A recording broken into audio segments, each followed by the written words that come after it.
Hello friends and welcome back to my channel. Welcome to my reading corner. I have my quarterly book review to share with each of you today. A little mix of some pre-reading that I did, and also I read a whole series that I finished up, and so excited to just share what I read in the month of July, August, and September. And if you are reading anything new, then please share with me what you're reading in the comments. And also, if you have read some of the books that I share my review about today, then let me know what you think of them as well.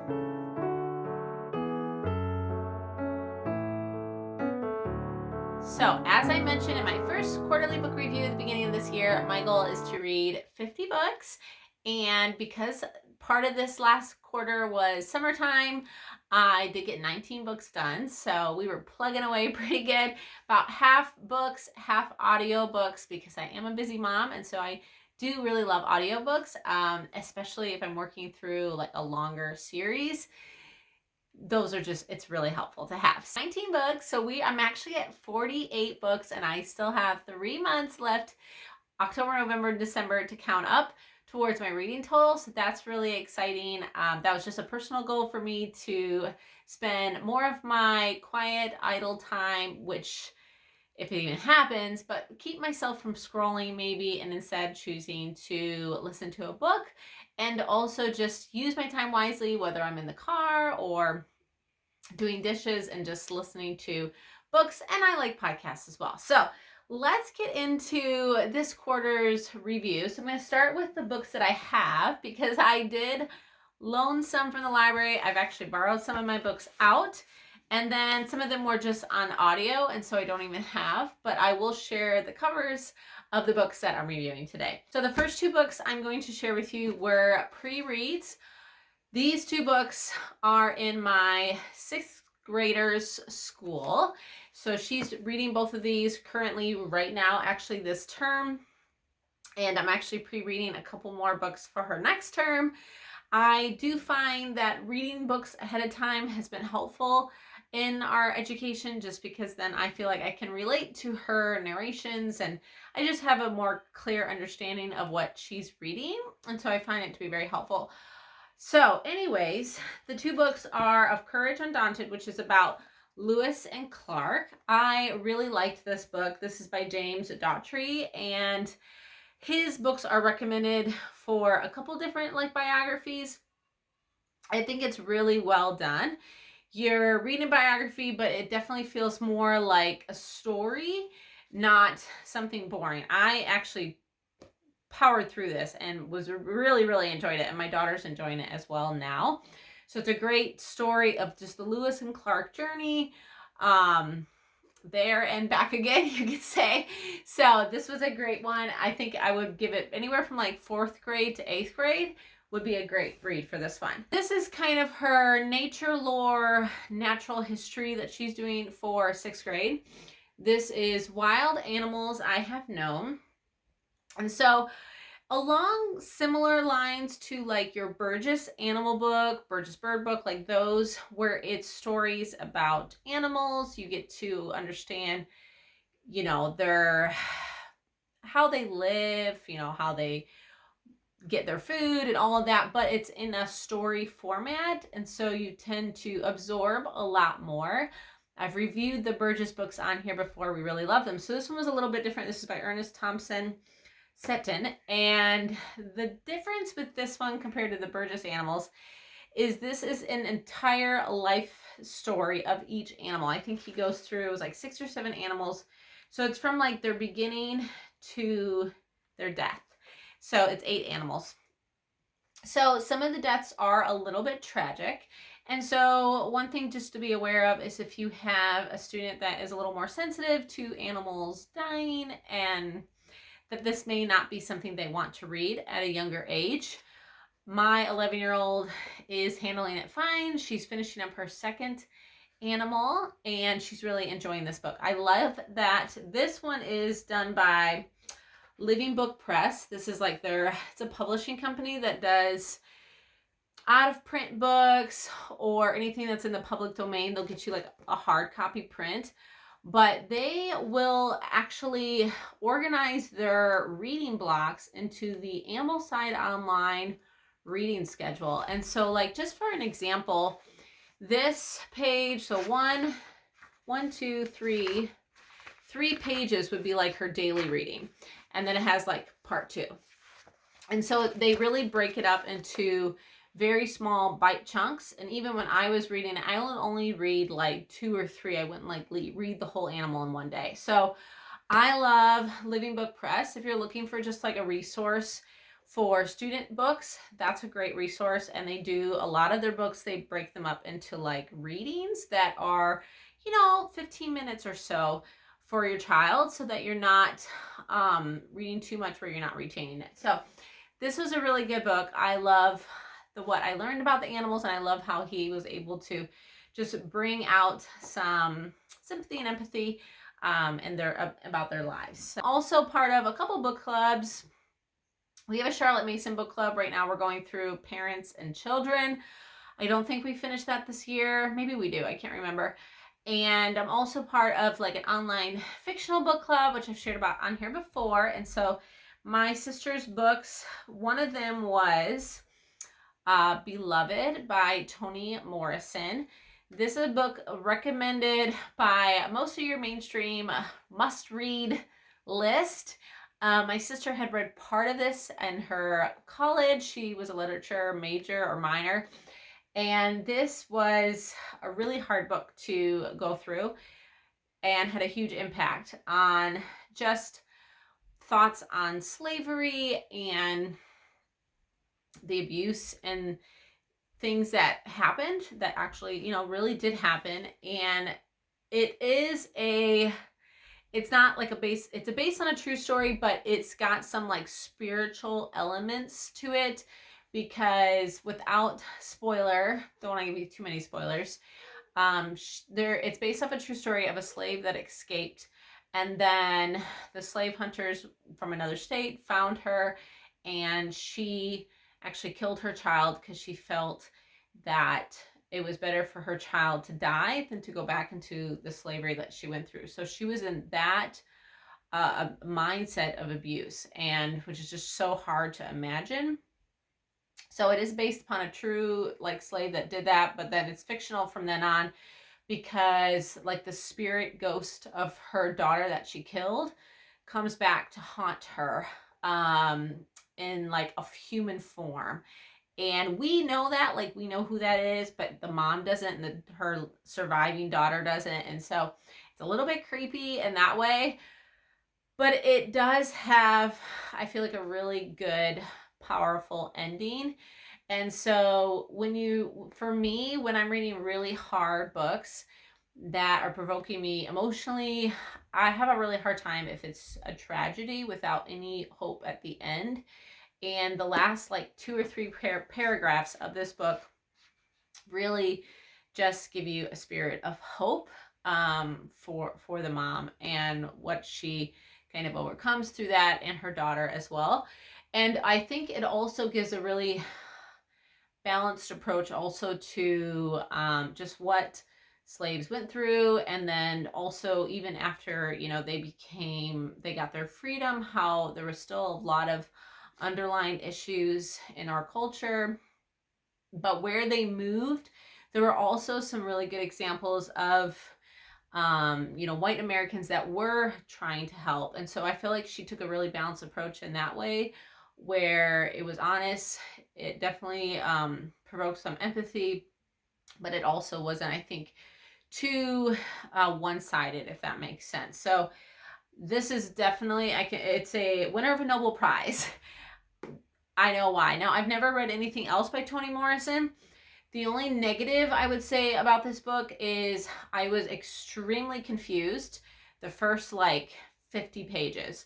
So I've never read her before, and she kind of writes, it's a little bit poetic, but she's kind of like jumping back and forth. And so I was just super confused, because she just throws you right into the story, and she doesn't really explain any of the characters. And so you're constantly flipping back. I was for the first 50 pages until I figured out who was who, what time we were in, because she's going back and forth. So I know that's kind of like the style, and once I got into the book, it was fine.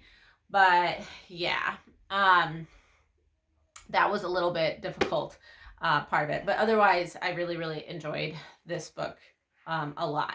I'm going to go ahead and share about the other two books that we did for our virtual book club.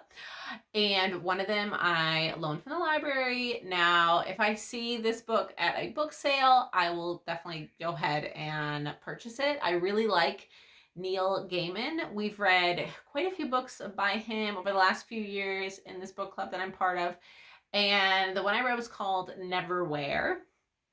And I know there is like a film I found out afterwards. Never seen it. The book was really fascinating and interesting. It made for a great discussion. Definitely a good book club book. It is about like another world, society, people that are actually underneath London. And so it's fantasy. He's like modern fantasy. But he also has a little bit of like Greek mythology even put into that book as well.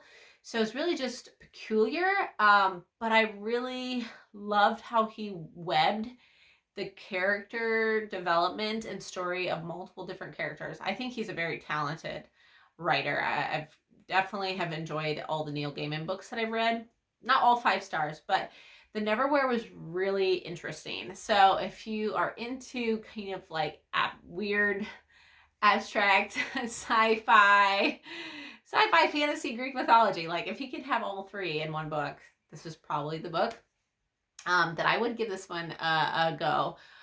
We have a book sale in a few weeks, and I'm actually just going to write down some fictional authors that I really like because they organize it all by author, which is amazing. And Neil Gaiman is one of the ones that I'm going to go see if I can just get the rest of his books and plug away through those. So the third book we read for book club was actually a play.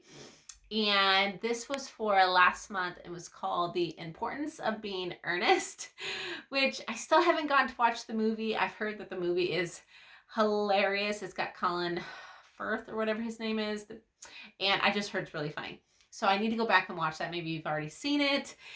But the play, I went ahead and listened to it on audiobook through Libby. I just rented it, and it was hilarious. It's only like an hour and 45 minutes long. It's a very short audiobook. You can listen to it in a couple days. But I was like laughing out loud. So that does not happen very often. So if you need like just a good humored comedy play to listen to, that's just funny, then I would recommend The Importance of Being Earnest. It's really funny, and then it has a great little ending that just ties it all together. So that's by Oscar Wilde, and that was hilarious. So I was glad that she like gave us this uptick after Beloved, because that was such a hard book to read. And then actually this month we read Frankenstein, but we'll talk about that in my next review video. So those were the books that were for the book club. I read 2 other more like traditional popular literature, I guess you could say, that stood the test of time. One of them I loaned to my mom. It's another Thomas Hardy book.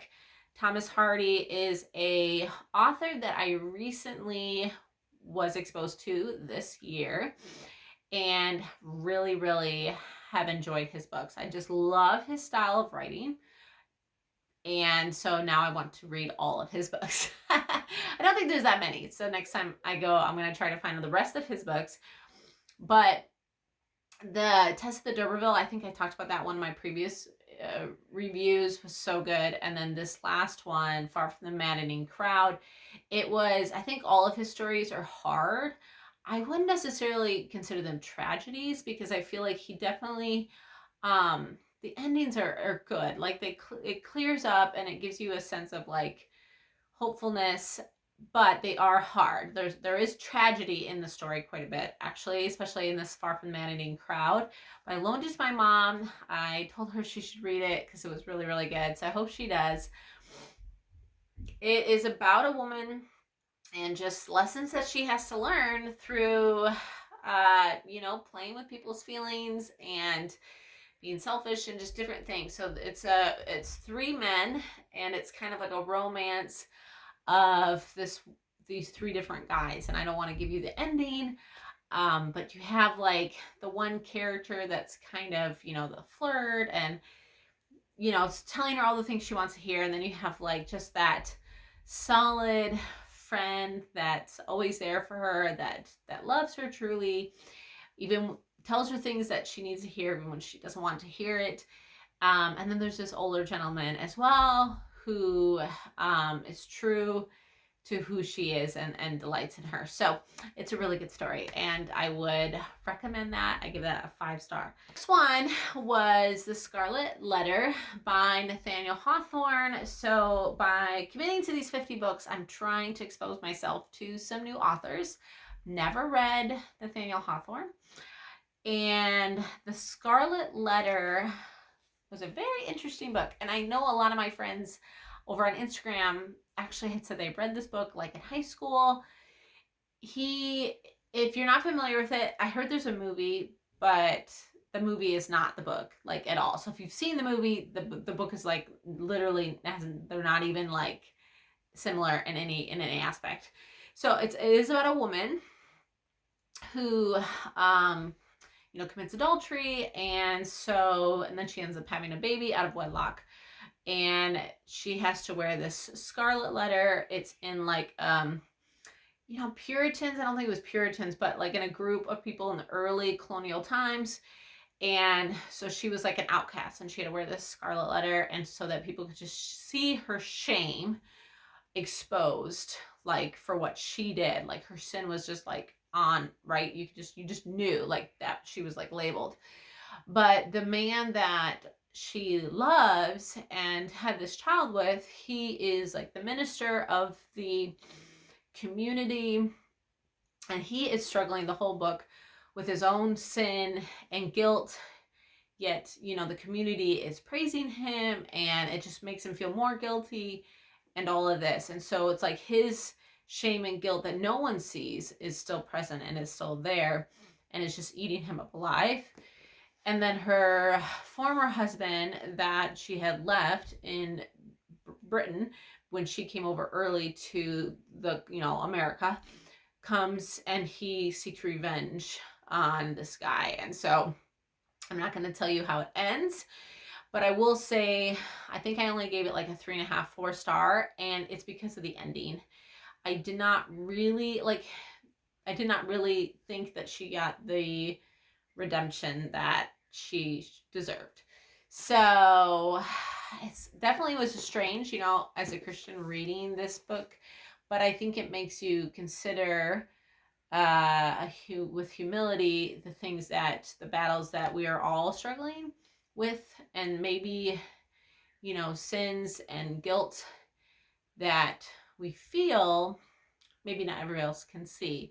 But there's the problem is he's not a Christian, and so he's lacking the redemption and grace and mercy that the Lord provides for us, and the feeling that you have knowing that you're forgiven. And there's none of that, so neither the girl or the boy, I don't think, ever feel like the Lord's mercy. And so that's sad. Not in the way that I feel it, or if you're a Christian, you feel it. So it was definitely a thought-provoking book, I will say that. And I don't know if he's written much more. I think he's pretty famous for this one. So we'll see if I can find any more books by him. I had one more like classic lit, and that was Howard's End. I rented this one from the library. I would definitely purchase this if I see it at a book sale for like 50 cents or $1. And then after the book, I was telling a friend that I had finished it, a friend that recommended me read it, and she said there's a mini series on, Masterpiece Theater or whatever, that recently came out. It's like a 4-part episodes, and it was like almost exactly to the book. And I really like, and Masterpiece does that quite a bit, even with the Jane Austen books and renditions. I feel like they did pretty good of trying to keep it, word for word, where you're actually like watching the show, and the quotes just like boom, they come out, and it's like, oh, it was perfect, right? So Howard's End, you kind of have like that double sister, personalities, almost like a Sense and Sensibility, if you've read that by Jane Austen. I feel like similar idea where the two are working out their own philosophy on life, their own emotions, their own opinions, and they both have to work through some different things. But in the end, it all works out. And I really fell in love.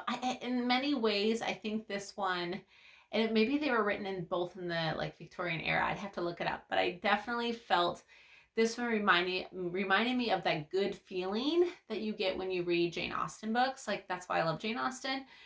They're just delightful. And so I thought Howard's End was like that as well. It's thought-provoking. It provides you some, it's a living book, so it provides you some perspective on like your life and things that you're thinking about and ways that you live, you know, good ambitions and things to help you, you know, consider.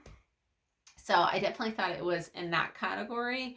So I gave that one, I think, a 5-star because I thought it was really good. So I would recommend that one as well. Okay, then I have two that are more popular fiction, like recent publishing. I was working through quite a bit of literature, like old literature, but that's kind of been one of my goals this year. So with these two are more current. They go along with the review that I did quarterly last quarter.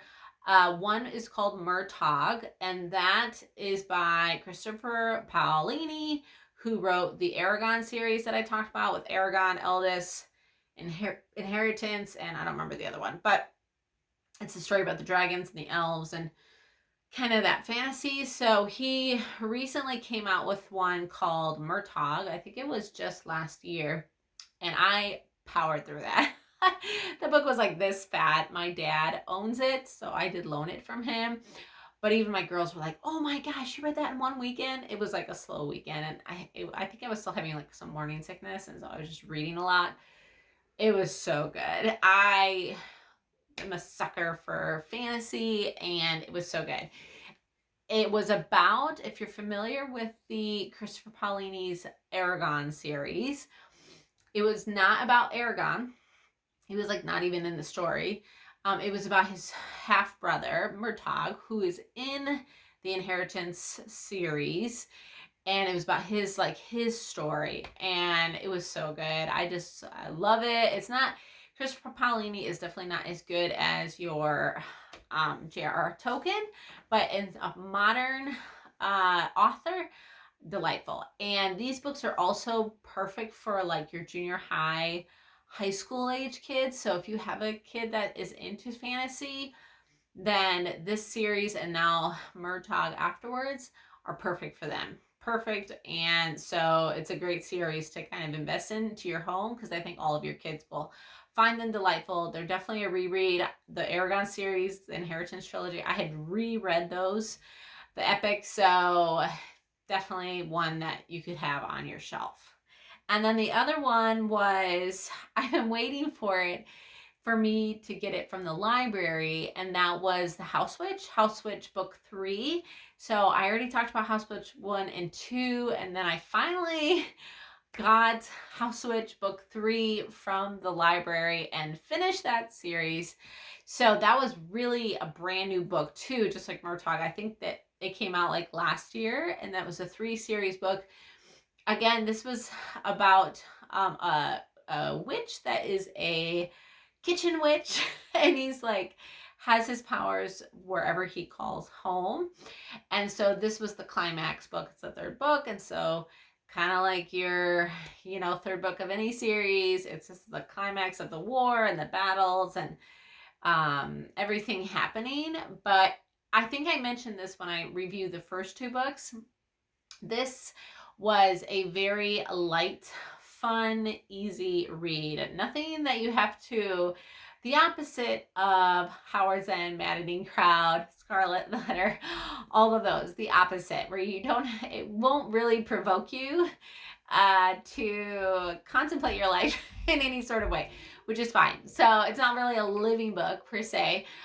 It's just fun, easy fiction, fantasy about a witch, but not like in a weird way witch, just like your general magic and powers and good feelings. So but also funny. Like this author has a good sense of humor. And so if you like books that just kind of make you smile when you're reading and make you laugh a little bit, then that trilogy would be great to get. I wouldn't necessarily purchase them, but a good one to like rent from the library or pick up if they get it on Libby. Maybe you could listen to it that way. So that was a good lighthearted reading, which I think we have to put in our mix. Okay, so the last series books that I read will be 7 of the 19 books, but at 35 years old, like 20 years after they were published, I finally read the Harry Potter series. My sister grabbed these for me at the thrift store for like $2 a piece, so I got all 7 books, but quickly realized after starting the first one that it would take me 6 months, busy mom of 4, to get through all 7 of these books with hard copies. And so we switched to Audible, and I think I finished them in a month's time of just like washing dishes and, you know, cleaning the house, folding laundry, and I just pop in my headphones and listen to some of the books. So actually many nights that instead of like reading a book to bed, I would just listen to the audiobook and my husband would come find me and I'd be like fast asleep, listening to Harry Potter, and I'd have to like the next day figure out where the heck I fell asleep because I had like read like 2 more chapters past where I was. But I wanted to read these, and just because it was so much taboo, like when I was in high school and these books came out. I'm a second generation homeschooler, and so I just think in the Christian homeschool community, they were kind of like not recommended. They were actually really frowned upon. And I don't know why now that I've read them, because they're just perfect children's fiction. Like they're fine. They're perfectly fine. So, and also my 11-year-old, she has some friends that are currently like reading Harry Potter. And so she wants to, you know, tackle Harry Potter. I don't know, maybe she will in the next year. She'll start them. They're long books. Like, I mean, I listened to an audiobook, but if you weren't, they're like, these are the 2 skinniest, but they get like pretty thick in the later books. They were so good. I mean, obviously there's a reason they're like bestsellers across the world, right? Because she really webs a story through these 7 books. Like, it's epic. It's pretty incredible. I think the storytelling that she did, and especially when you're going through like a whole series, it's one thing I think to have like one book and you have like, you know, this storyline, but to have a series, you know, kind of like, you know, C.S. Lewis's Narnia series or whatever, but this is over the course of like what, 6 years only? Like, it's not even like years and years, only 6 years. And she just webs in so many different characters and plots and mysteries that you end up, you know, resolving and figuring out. And so it was really good. It was a really, really good series. And I know I've heard that for years, and I'm sure that if you've read the Harry Potter series, you're like, yeah, they're incredible.